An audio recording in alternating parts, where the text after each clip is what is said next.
Bad eating habits. What are they really and how do we get rid of them? In this video today, I'm going to be going over what habits are in reality, and also I'm going to go through an exercise in which you can finally address those pesky behaviors that you've been wanting to get rid of. Coming up. What's going on? This is Newton Kwong helping you with long-term strategies on how to eat better and live healthier.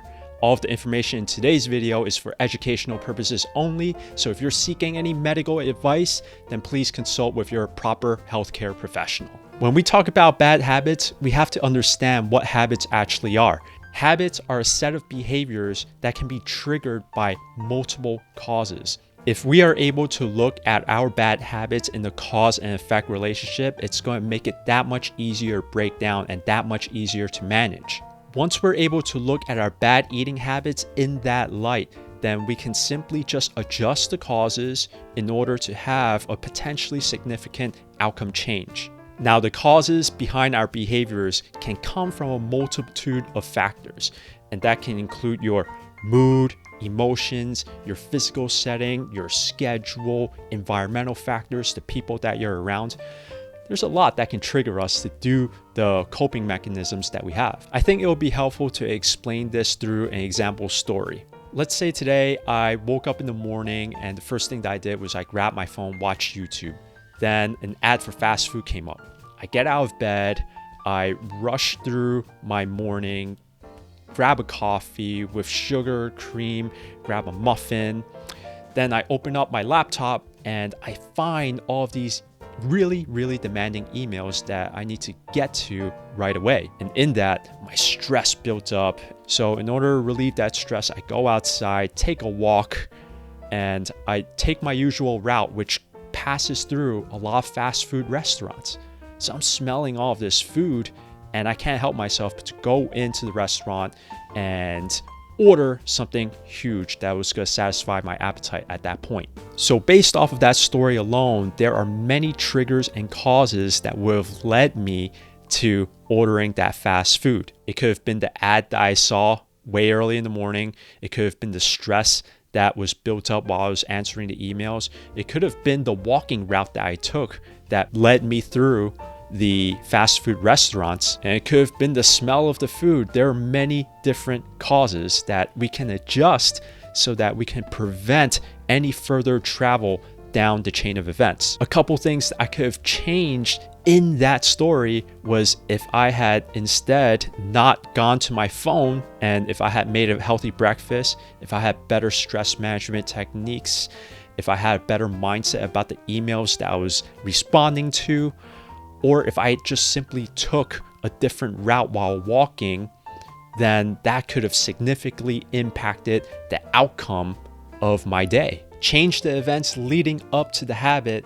and you can potentially eliminate the habit from happening in the first place. Now, I want to go over an exercise that can be helpful for you in determining what that action should be. But before I get into that, if you're getting value out of this video, then please consider liking this video, subscribing to my channel for more tips just like these. Also in the comments down below, let me know which bad eating habit that you're trying to address in your life right now.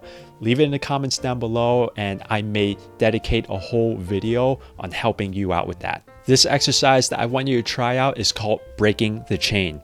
Now, if you just imagined a chain in your mind right now that's firmly taut, stretched out, if you were to break one link in that chain, the entire thing falls apart. So the first step to this exercise is one, to focus particularly on one habit that you want to address. So let's say in the story that I told earlier, my habit would have been to limit the amount of times that I order fast food. The second step is on a piece of paper, in a journal, or on your phone, I want you to take notes on everything that happens in the 2 to 3 hours that precede that habit. The more data that you can collect, the better. So if you're able to track the events leading up to your habit that spans over 2 to 3 hours or even longer, then that's great. Because sometimes Habits can be the result of events that have taken days prior to you even committing that habit. Things that you do on a Wednesday can be influenced by how you spent your weekend prior to that. So the earlier that you can go back, the better. And as you're documenting all of these events, I want you to take notice of any patterns that emerge.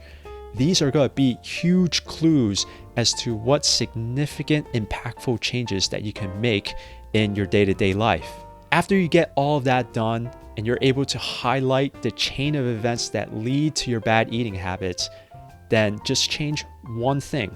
You can alter or eliminate any of the causes that you've seen and then observe how that's impacting your eating habits. If that change is leading to a successful outcome, then great. If it's not leading to the outcome that you desire, then make another change. Try it out. You want to treat this like an experiment, and you want to run multiple experiments to see which one is going to lead to the most favorable outcome for you. As you can see, breaking bad eating habits takes a little bit of effort. It takes a little bit of self-awareness and self-investigation, and it takes some trial and error to see what works and what doesn't. The most important thing is that you be patient with yourself and you take this as slowly or as quickly as you need to. Just pace yourself, be gentle on yourself. Old habits usually die hard, but with enough persistence and with enough effort, then you can create new habits that can supplant the old ones that you previously had. Remember to be kind to yourself, because strong arming your habits into submission rarely works. It's usually the persistent little actions that are done over a long period of time that seems to stick for the long run. So have fun with this exercise, and if you have any questions whatsoever, leave them in the comments down below. I'll see you in the next video. Make sure to check out the videos on the next screen so that you can continue getting the best tips for your health journey. I'll see you in the next one. Bye.